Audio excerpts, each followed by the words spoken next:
प्रेम से बोलो बाल कृष्ण भगवान की। अभी द्वारिकापुरी में बहुत आनंद उत्सव मनाया जा रहा है, लेकिन वो आनंद बहुत दिनों तक स्थायी नहीं रहा। सुखदेव जी कहते हैं सत्राजितस्वतनयाम कृष्णाय कृतकिल्बिषा शमंतकेन मणिना स्वयं उद्यम्य दत्तवान। एक दिन की बात है, सत्राजित नाम के राजा भगवान की द्वारिकापुरी की सुधर्मा नाम की सभा में आए। आते तो रोज थे, ऐसा तो नहीं, रोज आते थे, लेकिन एक दिन की ऐसी घटना है जब उनकी तपश्चर्या से भगवान सूर्य प्रसन्न हुए और उनको श्यामंतक मणि प्रदान की। श्यामंतक मणि का प्रभाव यह था कि वो 8 भार स्वर्ण जो है वो देती थी, 8 भार स्वर्ण। अब 8 भार स्वर्ण में हमने एक बार गणित की थी, तो 8 भार स्वर्ण को 3,39,20,000 धान के जो दाना है उतने को कहोगे 8 भार। अब ज्योतिष की गणित को देखोगे तो ब्रीही कहते हैं धान को, ब्रीही माने धान। 4 धान को 1 गुंजा कहते हैं, ये सूक्ष्म गणित है। 4 धान के दाना को 1 गुंजा कहते हैं, और 20 गुंजा की 1 पड़ होता है, यानी 20 चक्कू 80 धान के दाना जब हो तब 1 गुंजा पड़ होगा।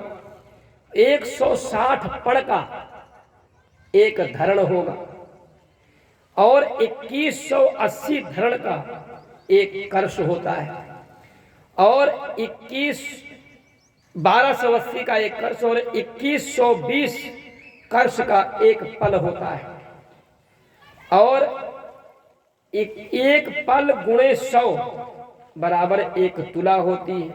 21 अब 2,12,000 तुला का 20 से गुणा करो तो उतना भार होगा, 8 भार। माने कुल मिला के गणित जब करो तो इसका वजन कितना हुआ धान के दाना, तो 3,39,20,000 धान के दाना जब एक जगह रखोगे तो वो होगा 8 बार। कम से कम 1 बोरा तो ही देख रही, हाँ, मोटा मोटी बात 1 बोरा तो धान के दाना हो ही जाएगा। इतना वो स्वर्ण देती थी। अब उस स्वर्ण को प्राप्त करके सत्राजित के भवन का श्रृंगार, भवन का निर्माण, नई नई व्यवस्थाएं, साधन का संग्रह करना बढ़ने लगा। धन होता ना तो उपयोग और दुरुपयोग 2 ही तो होते हैं। एक दिन वो 180 तोला सोना, 8 भार माने 180 तोला, वजन से ही गिन लो। पहले 12 ग्राम का तोला था, अब तो 10 ग्राम है, आगे जाने भगवान कितने वजन रह जाएगा।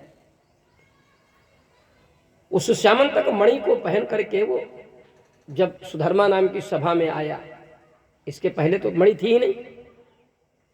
जब वो मणि पहनकर आया तो उस मणि का देदीप्य, सूर्य के समान देदीप्यमान प्रकाश जब देखा, सभासदों ने सब उठकर खड़े हो गए। भगवान सूर्य आ रहे। भगवान ने कहा नहीं, सूर्य नहीं है, ये सत्राजित राजा है। अरे इतना देदीप्यमान प्रकाश इसके मुखारविंद पर, अरे कहीं इसका नहीं, मणि का प्रकाश है। भाई उसको बैठने के लिए जगह दी गई। तो भगवान से पूछा लोगों ने, इसका प्रभाव क्या? बोले 8 बार सोना देती है, जहां ये रहती वहां पर अकाल नहीं पड़ता है, अनावृष्टि नहीं होती, सुवृष्टि होती है। तब तो ये मणि सुधर्मा नाम की सभा में होनी चाहिए, भगवान द्वारिकाधीश के पास में होनी चाहिए, उनके खजाने में होनी चाहिए। अब बैठे पड़ोसी सभासदों ने कहा भैया बैठो बैठो बैठो, ये बहुत चमकाला पदार्थ पहने हो, क्या है? बोले श्यामंतक मणि है। इसका प्रभाव क्या है? बोले 8 बार सोना देती है। तो सभासदों ने कहा फिर तुम काहे पहने हो भाई? कि राज्य में जो भी बहुमूल्य वस्तु होती है उस पर राजा का अधिकार होता है, ये राजधर्म कहता है। अब इतनी बहुमूल्य वस्तु जिससे 8 बार स्वर्ण रोज पैदा होगा, तो तुम इसको अरे बोले हमने तपस्या की, तपस्या करने पर भगवान सूर्य ने हमें दी, तो सभासद कहे दी तो आपको, लेकिन अब तो दे दो भगवान। इनके पास रहेगी तो सारी प्रजा को इसका लाभ मिलेगा, तुम्हारे पास रहेगी तुम इसका लाभ उठाओगे। और देखो एक बात तुम मान लो, एक सभासद थोड़ा खराब बोलने वाला होगा हमारे जैसा, उसने कहा देखो मार तो तुम वैसे ही डाले जाओगे। जब तुम्हारे पास ये मड़ी रहेगी, इतना सोना तुम्हारे घर में रोज आएगा, तो जब ज्यादा बढ़ेगा तो कोई ना कोई तुम्हें मार तो वैसे भी डालेगा एक दिन। इससे अच्छा यही है कि ये मणि तुम द्वारिकाधीश को दे दो, तो तुम्हारी जान तब भी बच जाएगी। तुरंत गुस्सा में उठा सत्राजित, वहां से अपना घर चला आया। बताओ, परिश्रम करके तपस्या करके भूखे प्यासे रह करके भगवान का आराधन पूजा पाठ हमने किया, पूजन में जो पैसा खर्चा हुआ पूजा पाठ में सामग्री में हमने किया, और जब इतना बड़ा हमें फल के रूप में सामंतक मणि प्राप्त हुई तो इनको दे दो। अब हम जाएंगे ही नहीं वहां सभा में, ऐसी सभा में क्या जाकर करें। लेकिन समय की और काल की गति को कोई नहीं जानता। एक दिन वो सामंतक मणि प्रसेनजित ने अपने गले में पहनी और शिकार खेलने के लिए चला। तो सिंह प्रसेनमवधीत सिंहो जाम्बवता हतः सुकुमार कमारोदी तब है सस्यमंतका। देखो इस अनौपचारिक वस्तुओं का जब कोई व्यक्ति संग्रह करता, मैं तो देखो बहुत पहले से इस बात को कहता हूं, आज भी मानता भी हूं। गले में ये अंगूठी और ये गले में चैन की आवश्यकता क्यों थी बता मालूम? भूख लगने पर तुम खा नहीं सकते, खा लोगे, और प्यास लगेगी तो कोई पी सकता है? तो सोना चांदी एक न खाने के लायक है न पीने के लायक है, फिर भी आसक्ति इतनी ज्यादा क्यों है? तो ये प्राचीन समय से एक आपद धर्म के लिए रखा जाता था। चांदी का तो वैदुष्य है, चांदी की तो महानता है कि कान में स्वर्ण के कुंडल पहने जाएं। ये हमारे यहाँ 16 संस्कारों में आता था। कन्याओं के नाक और कान छेदी जाते थे, पुरुषों के भी कान छेदे जाते थे, और कान में एक ऐसी नस होती जिसके छेदने पर कुंडल इत्यादि पहनने से फिर आंत जो है, इसको हार्निया इत्यादि कहते हैं, ये कभी जो है उतरती नहीं। आज जो साइटिका का रोग इतना ज्यादा है, मैं इस बात को कहता हूं, कोई किसी के वैधव्य के बाद में या अविवाहित स्त्री कन्या हो, उसके समय पर भले ही उसको साइटिका हो गई हो, पर विवाह के बाद में किसी का विवाह हो गया हो, उसके बाद में किसी को पैर में साइटिका हो गई हो, जिसको अर्कुन निशा कहते हो, ये बहुत रेयर केस है, बहुत कम मिलता है देखने को। वो तभी होगा जब मानक के अनुसार वो काम न हुआ हो।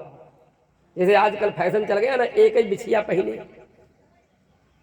पायल उतारी धरे घर में, कहीं जाएंगे तो पहन लेंगे, क्या पहनना रोज रोज, एक बिछिया पहने, बिंदी लगाए ही नहीं, हाँ? बाल कटाई दे क्या है। तो जब त्याग कर दिया सब, अच्छा लाग भी उनकी नहीं। गोस्वामी तुलसीदास जी ने तो पहले ही लिखा है, सौभागिनी विभूषणहीना विधवन के श्रृंगार नवीना। सौभाग्यशाली स्त्रियां जो है अपने पति के सौभाग्य, करवा चौथ तो रह लेगी, बट सावित्री पूजा करेंगी, वो अलग विषय है, पर सौभाग्य के चिन्ह को धारण कर लेना ये उनके लिए बड़ा कष्टप्रद हो गया। तो एक बिछिया बहुत पतला, पायल निकाल के रख दी, कहीं जाना आना होगा तो पहनेंगे नहीं, बिंदी लगाना ही नहीं है, मांग में सिंदूर आजकल फैशन वाला आ गया, जो एक बार लगा लो तो 6-7 दिन तक लगा रहता है, तो कोई जान ही नहीं पाएगा। और वो भी कभी कोई इधर लगाता है, कोई इधर लगाता है। ये नासिका के ठीक सामने जो आज्ञा चक्र पर लगाने की बात जो थी, उससे कोई मतलब ही खत्म हो गया।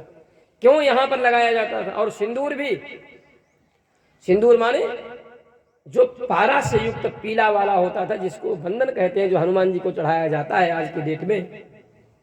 हनुमान जी को बंधन क्यों चढ़ता है? हनुमान जी को बंधन इसलिए चढ़ता था कि सीता जी को लगाते हुए देखा तो हनुमान जी ने पूरे शरीर पर लगाया। तो अब विचार करो कि उस समय वो बंधन लगाया जाता था जिसको सिंदूर पीला वाला, उसको देखोगे तो उसमें पारा होता है। पारा जब मस्तक में आज्ञा चक्र पर रहता है तो माइग्रेन का दर्द नहीं होता, अर्ध कपारी दर्द नहीं होता। और आजकल जो फैशन वालों सिंदूर नहीं चलो, लाल वालों, घोरो वालों, थोड़ो हिया लगाओ जाए, अंदर भाव ना। ये जो यहाँ पर जब बालक पैदा होता है ना, तो यहाँ पर देखो ऐसे ऐसे करता रहता है वो, यही वो कपाल क्रिया होती है जहाँ पर बांस मारा जाता है। तो वो सिंदूर का स्थान केवल यहाँ तक पूरा उसको ढकते हुए, और जब वहां पर पारा होता है तो वो काम करता है। लेकिन अब तो श्रृंगार का सब सिस्टम धीरे धीरे लुप्त प्राय हो गया। अब जितने ज्यादा से ज्यादा रोग देखो, साइटिका भी औरतों को मिलेगी, औरतों की भी आंत उतर जाती, नहीं तो रियर केस में किसी औरत की आंत भले ही हो, नहीं तो बच्चों को जन्म देने पर औरतों के इतने बड़े बड़े ऑपरेशन होने के बाद में भी औरतों की आंत नहीं उतरती। हार्निया का रोग पुरुषों को होता है, औरतों क्यों नहीं होता? इसीलिए नहीं होता था क्योंकि चांदी जो है उसके प्रभाव को रोकती है। इसीलिए बिछिया अंगूठे में, उंगलियों में पहने जाते, और फिर ऊपर कंठे पर चांदी की पायल रहती थी जो कि उसके नस को दबा करके रखती थी। और चांदी ठंडी होती है, जिससे जो गर्मी शरीर की होती है वो ऊपर नहीं जाती है, तो माइग्रेन इत्यादि नहीं होता। पर अब सब खत्म।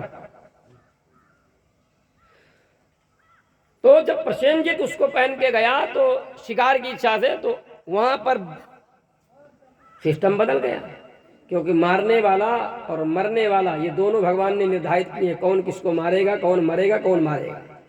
ये गए शिकार खेलने, तो एक सिंह ने प्रसेनजित को मार डाला। गए तो स्वयं मारने के लिए, मर गए स्वयं। जब सिंह उस मणि को मुंह में दबाकर चला तो जामवंत जी ने देखा, अरे तो उसके मुख में बड़ी चमचमाती मणि है। तो जामवंत जी ने उस सिंह को मार डाला, मणि ले ली, अपनी गुफा में चले गए। वो मणि अपनी बेटी जाम्बवती को दे दी। अब विचार करके देखो इस बहुमूल्य मणि का प्रभाव क्या है। न खाने में काम आई, न पीने में, और उसने आते ही जान लेना शुरू कर दिया। पहले प्रसेन मरा मणि के कारण, सिंह मरा मणि के कारण, अब मणि और क्या करेगी आगे देखो। जाम्बवंत जी लेकर गए, इधर 10-12 दिन हो गए, भगवान को चोरी लग गई। भगवान को दोष लग गया कि जब सभा में गए थे तो वहीं पर ये कहा गया था कि वो मणि दे दो, नहीं तो कहीं तुम्हारी मृत्यु न हो जाए। तो कह तो नहीं पाया किसी से, अपनी पत्नी से कहा देखो किसी से कहना मत, पर हमारे भाई जो है उसकी मृत्यु ये द्वारिकाधीश कृष्ण का ही षड्यंत्र है, इन्होंने ही मरवाया उस मणि के लिए। पर अब कोई बात नहीं, भाई तो मर ही गया, मणि चली ही गई, अब कहना मत किसी, पता तो चले ही जाएगा। ये मणि जहाँ रहेगी वहां 8-12 सोना देगी, तो पता तो कभी न कभी चले ही जाएगा कि मणि कहाँ है। पर आप अपने कहो मत। सत्यभामा कि माता जी ने जो है वो सब जगह खबर कर दी। स्त्री स्वभाव, युधिष्ठिर का श्राप बचता तो है नहीं।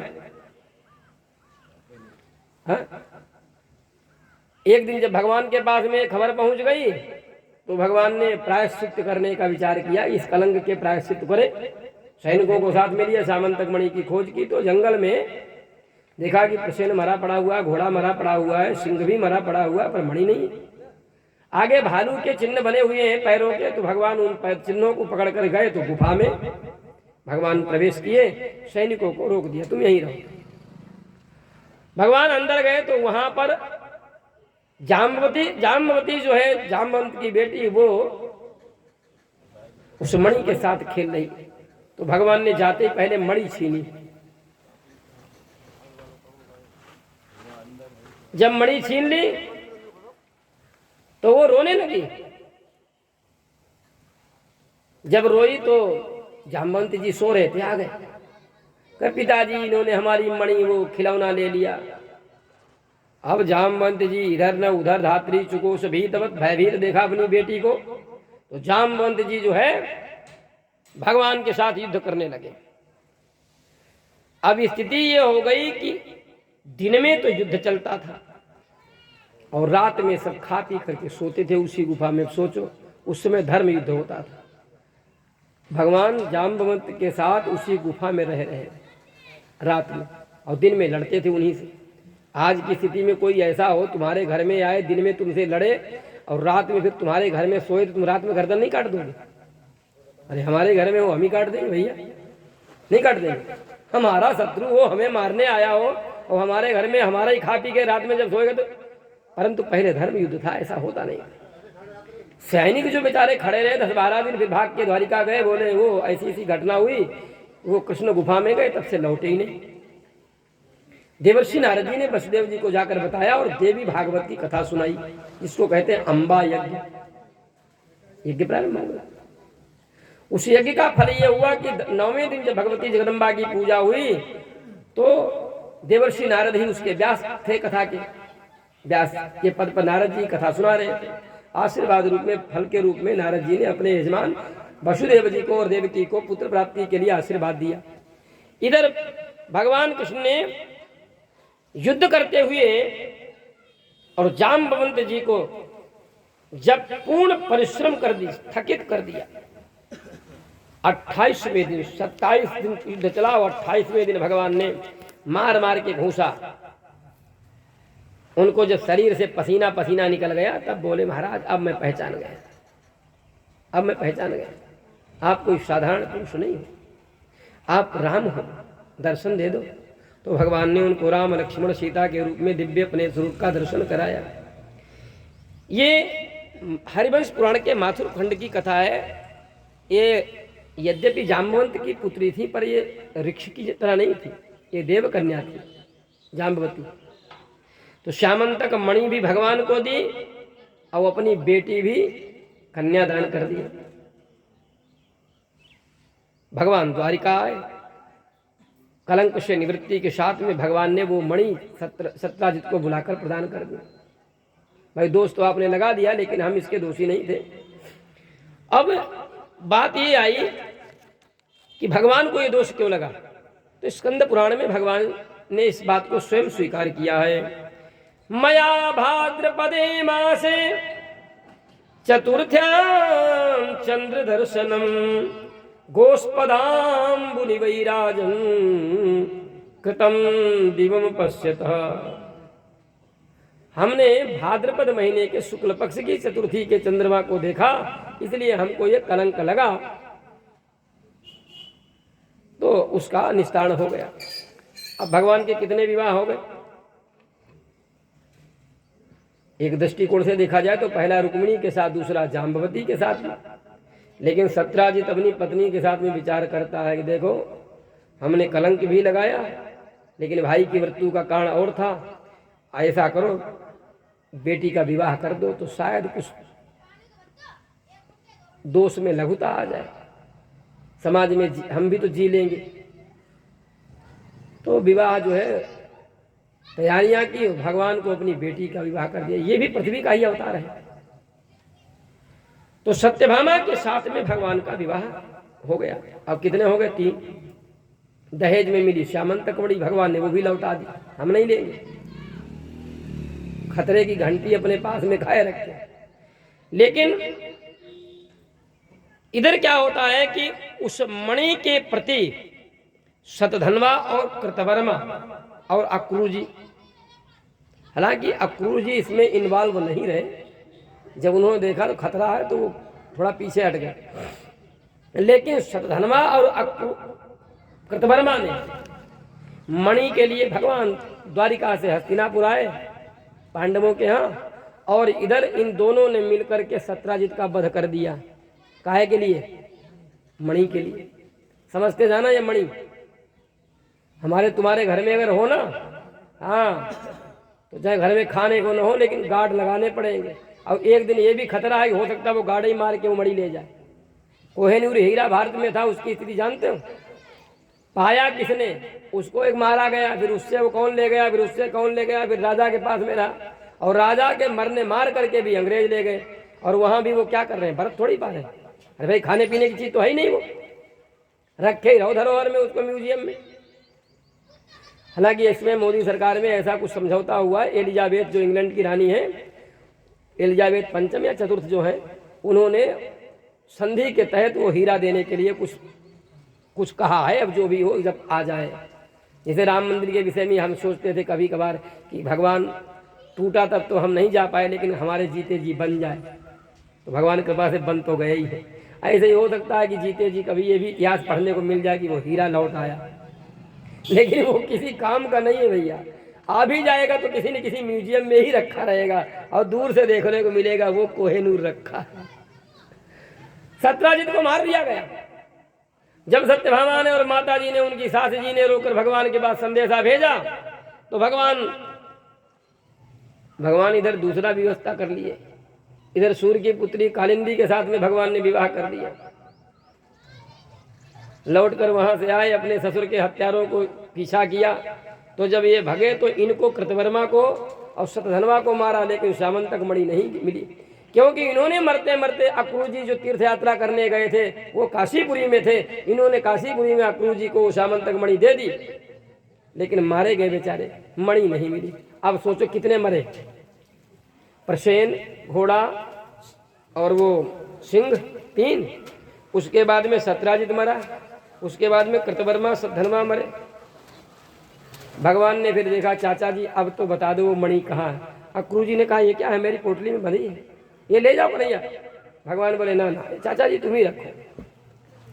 अब विचार करके देखो कि अधिकारी के पास में ही वस्तु जाकर के टिकती है। जैसे समस्त नदियों का बहता हुआ जल समुद्र में ही जाकर के विश्राम को प्राप्त करता, नहीं तो तब तक भागता ही रहता है। जब ऐसा स्थान मिले तभी वो उठता है। तो इस प्रकार श्यामंतक मणि के उपाख्यान में ही भगवान के 2 विवाह हुए, जाम्बवती सत्यभामा के साथ में और कालिंदी के साथ में विवाह हुआ। तो अब 1, 2, 3, 4 विवाह हुए। एक दिन का क्या होता है कि उज्जैनी के राजा हैं बिंद और अनुबिंद, उनकी बहन का नाम है मित्रवृंदा।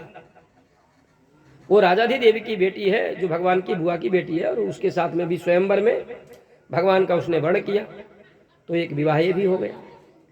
उसके बाद में एक विवाह राजा अयोध्या नरेश के राजा नग्नजित की बेटी नागनजिती के साथ में भी उनका विवाह हुआ। तो रुक्मिणी, जाम्बवती, सत्यभामा, कालिंदी, मित्रवृंदा, जिसको सैव्या कहा जाता है, नग्नजिती की बेटी को सत्याई कहते हैं, उसके साथ में भी विवाह हो गया। अब आया नंबर भद्रा, ये भी भगवान की बुआ की बेटी है।